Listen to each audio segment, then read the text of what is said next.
Good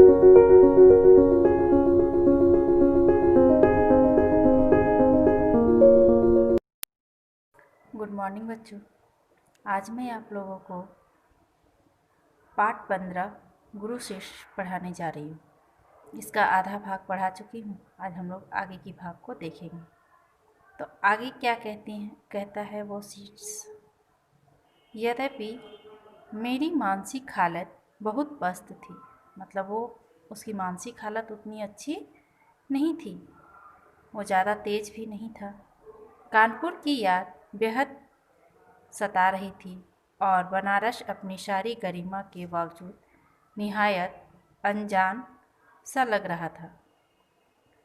Kanpur की याद तो सता रही थी और बनारस अपनी गरिमा लिए हुए थी, लेकिन फिर भी वो क्या था कि अनजान सा शहर लग रहा था, क्योंकि वो पहले काशी में रहते थे, फिर बनारस चले गए। लेकिन काशी विश्वविद्यालय में द्विवेदी जी का शिष्य बनने की संभावना इतनी मोहक थी कि मानो जादू लोक में चल रहा था। फिर वो कहते हैं, लेकिन हम द्विवेदी जी का शिष्य बनना चाहते थे, है ना, इसीलिए लग रहा था कि ये लोक जो है, ये संसार जो है वो पूरा जादू सा है। पंडित जी के घर पहुंच गया। कुछ सम्मान भावना, कुछ संभ्रम के कारण बरामदे में बने सीमेंट के आसनों पर नहीं बैठा। ठीक है, मतलब वो गए द्विवेदी जी के यहाँ, लेकिन कुछ भ्रम था या कुछ चाहते थे कि सम्मान भावना होनी चाहिए मन में, इसलिए उसके बाहर एक चबूतरा बना हुआ था बरामदे में, लेकिन उस पर नहीं बैठे। फर्श साफ सुथरा था, उसी पर बैठा था। सामने दरवाज़ा बंद था, वह घर में खुलता था। दाहिने हाथ की तरफ कमरा था। ठीक है, सामने का दरवाज़ा जो था वो बंद था और वो फर्श में बैठ गया और दरवाज़ा घर के अंदर की ओर खुलता था। कमरे का दरवाज़ा अध खुला था। अंदर कुछ लोग बैठे थे। एक भारी आवाज़, प्राणों में पवन स्पंद भर वाली आवाज़ सुनाई पड़ रही थी। समझ गया कि यह स्वर आचार्य हजारी प्रसाद द्विवेदी का ही है।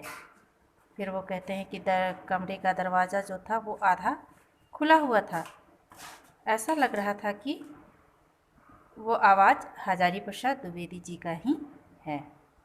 थोड़ी देर बाद दरवाज़ा खुला, उसी बगल वाले कमरे का नहीं जिसमें द्विवेदी जी थे। मतलब थोड़ी देर बाद दरवाज़ा तो खुला, लेकिन वो बगल वाले कमरे का नहीं जिसमें द्विवेदी जी थे।